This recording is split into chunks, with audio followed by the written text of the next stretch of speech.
I-describe ko po yung mother ko kasi nandyan po siya sa tabi namin. Hindi niya po kami pinapabayaan. At kahit nahihirapan na po siya, hindi niya po kami iniiwan. Mapagsisan, mapagtiyaga. Kasi kahit anong tigas ng ulo ko tsaka pasaway ko, hindi niya pa rin ako pinapabayaan. Tapos, kapag may times na wala kami, gipit kami or walang like wala akong ma-fun sa mga school nun, naghahanap siya ng paraan para sa akin. Hindi niya pa rin ako pinapabayaan kasi damit. Mapagtyaga at pagkili siya kahit matigas. May describe po ang aking mother sa love. Kasi palagi niya po kami inaalagaan at minamahal ng masaya at walang kapalit. Tapos hardworking siya na hindi umaatid sa mga pagsubok. I-describe ko po si mama sa word na only love provider. Kasi kahit po sobrang kulit ko, nasasagot-sagot na po sa kanya. Alam po kung kahit masama yung nagagawa ko pa po. Hindi po nawala yung pagmamahal niya sa akin. I-describe ko yung mother ko as warrior, ganun. Kasi syempre, di ba, nung bata pa ako, nagtatrabaho na siya for me, sa family, nung tumatay na siya mama at papa ko. Tapos ngayon naman yung mga kapatid na ako, hindi niya pa rin kami, hindi pa rin siya nagsasawa na alagaan kami, pati yung papa ko, di ba? Kahit makukulit kami lahat, yun pa rin, yung patience niya pa rin nandoon. I-describe ko siya sa word na superwoman kasi kahit sobrang busy niya at saka sobrang dami gawain, binibigyan niya pa rin kami ng time para makausap at mapag-pray. Siguro sa unshakable. Kasi sa kahit anong pagsubok ng buhay namin, hindi siya nagpapahaig sa pagsubok na yun. I-describe ko po yung mama ko is hardworking kasi binibigay niya ang lahat para mabuhay kami kahit na paubos na yung pera niya, binibigyan niya kami ng magandang kinabukasan. Siguro ihahalintulad ko ang aking ina sa tubig. Dahil gaya ng tubig, pinapawid ang aking uhaw at kailangan ko siya sa aking fuel. Kasi minsan naglalagab lang gumapoy, pero hindi sa galit, kundi sa pagmamahal. And bukod doon, gaya ng fuel, yung ating mga nanay or mga magulang natin, especially nanay, is napakahalaga sa atin sa buong buhay natin. My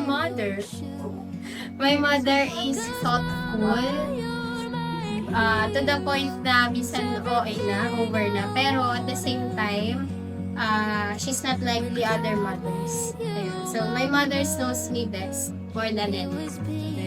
Describe ko pa si mama, masipag po. Kasi po kahit po, napupuyat po siya, nanabaho po siya para sa akin. At kahit po napupuyat po siya, para kahit po siya napupuyat, sige, walang po siya sa trabaho. Nag-take po kay mama kasi kahit po nahihirapan na siya, nagtatrabaho pa rin siya kansa. Siguro kung i-describe ko yung strong woman. Kasi hindi dahil sa malakas siya sa pagbubugbog, dahil dahil natatagpuin niya kaming magkakamanid, dahil siya lang yung nagtatrabaho sa akin. So, i-describe ko si mama as ilaw. Kasi, tulad nga nung sinasabi nila, ang mga ina, ang ilaw ng tahanan. So, dinidescribe ko rin si mama as ilaw ng tahanan dahil pag may mga pagsubok, siya yung unang nagsa-stand up.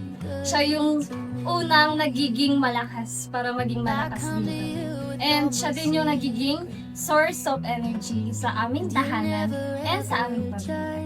Siguro di-describe ko yung mama ko sa isang word is the best. Kasi kahit walang-wala na kami, kahit may mga sakit na kami, nandyan pa yun siya para magabay sa amin. And nandyan din siya para tulungan kami mag-grow sa araw-araw.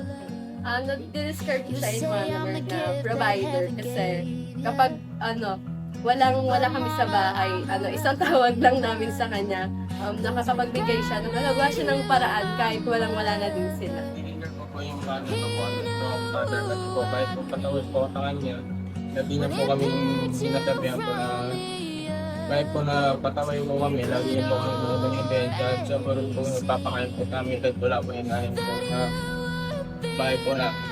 Siguro kung may isang salita na i-describe ko kay mama, siguro yun yung salitang supportive. Si mama yung tipo na kapag napapagod na kami sa school, hindi niya kami inuobliga para maglinis. Yung mga maliliit na bagay tulad ng, for example, may kailangan kaming mga props, costumes, nandiyan si mama palagi to support. And for every time na parang nag-struggle kami financially, pareho sila ni Papa, yung ugali nila, hindi nila pinaparamdam sa amin na may problema kami. And alam mo yun, uuwi kami ng bahay, palaging mainit yung pagkain, palaging mabango yung higaan. So si mama yung tipo ng nanay na talagang supportive siya sa lahat ng ginagawa namin. Sabi ko nga, sobrang blessed namin na magkaroon ng ganong nanay kasi kahit na yung mga bagay na na-experience namin ngayon, hindi niya na-experience before.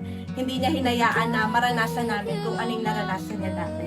So, to all mothers out there, ayan, kayo po ay binabati namin ng isang maligayang araw ng mga nanay.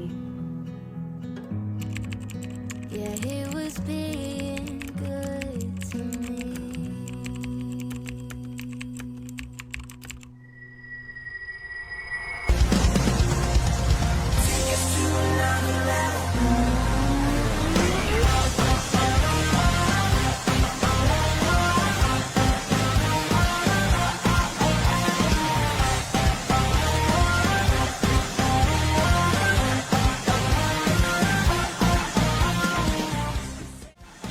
Sa lahat ng aming mga nanay, Sa nagsilbing nanay, At sa mga tatay na tumayong nanay, Kay Lolo, at kay Lona, kay Tita, at kay Tito, kay kuya at kay ate.